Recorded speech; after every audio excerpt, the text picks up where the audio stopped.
Intrigued? Hey everyone, today I've got your 50 Shades Darker movie review. Christian Grey wants to get back with Anastasia Steele, but will a darker path and the women from his past life tear them apart? So as far as the story goes, this movie has a brand new director that thankfully is not Sam Taylor Johnson from the first movie, but we've got James Foley, who is directing 50 Shades Darker, as well as the last installment of the 50 Shades franchise, 50 Shades Freed. And I actually thought he was a really perfect fit for this film, considering that one of his previous films that he directed, Perfect Stranger, with Halle Berry and Bruce Willis, I thought was very fitting to come off of that and then years later make this movie, because it had similar themes to it and similar tones.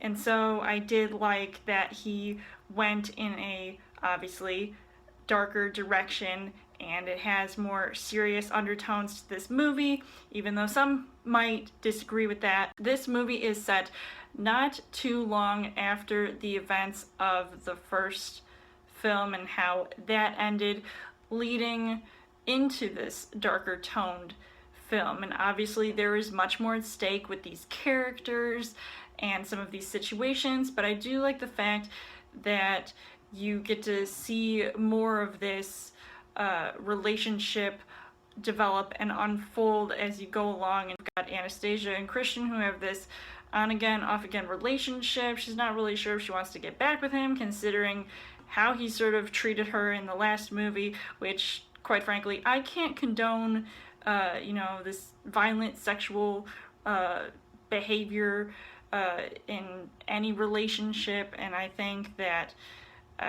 it's really crazy. There is definitely more graphic sex scenes this time around compared to the first film. I mean, I feel like, I've read both these books so far, and I would say yes, there definitely is different things going on, and I feel like it is just so much, and at some point it does get a little bit overwhelming, so I can understand why people wouldn't want to care to see this movie for that alone, even though as a society we're basically subjected to seeing sex and other content like that on a regular basis and hearing about it constantly. So it can be a little bit overdone and overwhelming for some. When the story was moving along, it really did feel like I was, reading the pages of the 50 Shades Darker book. So as far as the casting goes, you've got Dakota Johnson, who once again returns as Anastasia Steele. I still liked her character like I did in the first movie.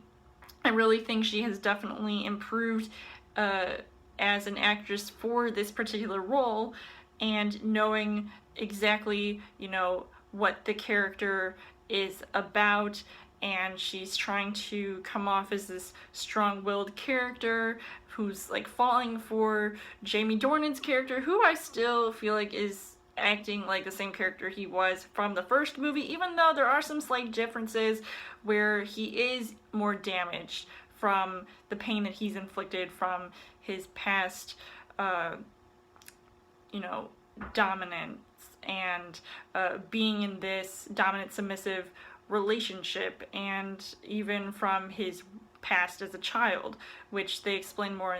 You don't get to see as much of his acting really improve because it felt like the same old thing, so I guess I was slightly disappointed in that aspect. But then you've also got a slew of minor characters in this movie, like Eric Johnson, who plays this douchebag boss Jack Hyde to Anastasia Steele at her job.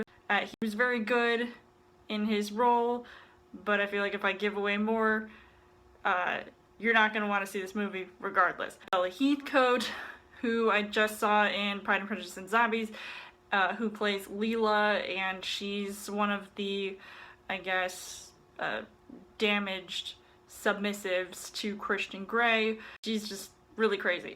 And then you've got Kim Basinger, who plays Mrs. Robinson, aka Elena Lincoln.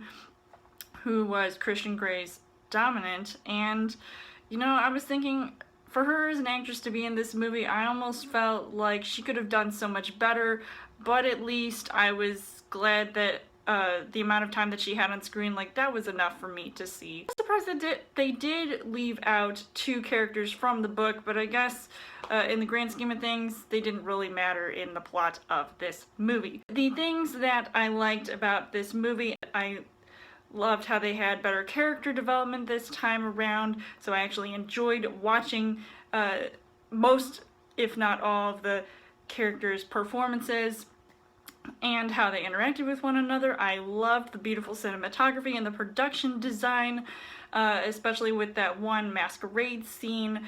I would say was a really standout part in this film, but unfortunately I would say the things that I didn't really like about this movie, one of which had to be the script and the dialogue, which I found to be lacking.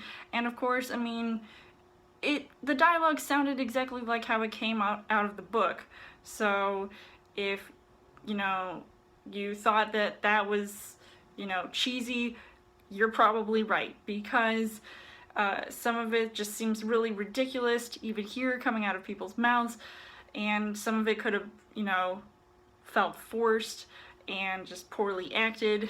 That was probably one of the reasons why I probably laughed during this film. Even though the tone is supposed to be darker, this shouldn't be seen as a comedy, which is probably why at times you could see this movie and say it was unfunny. Overall, I would say that 50 Shades Darker was a much better outing than 50 Shades of Grey, even though it could still have some of those same elements from the previous film, but I do like the fact that at least they're consistent with their storyline.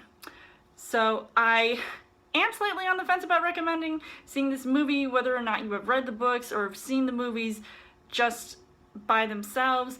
I honestly think that you should read the books before seeing the movies. It's really up to you guys, and it's really your call if you want to see a movie like this, because it's not for everyone as far as a particular demographic goes. So I would give this 4 hearts on the heart rate scale. So let me know in the comments what you guys thought of 50 Shades Darker, and how does this compare to the first 50 Shades of Grey movie. And as always, you guys can subscribe to my channel. I've got more movie reviews, movie updates coming every week for a Trail Thursday video. You guys can also like me on Facebook and follow me on Twitter, and I will see you guys later.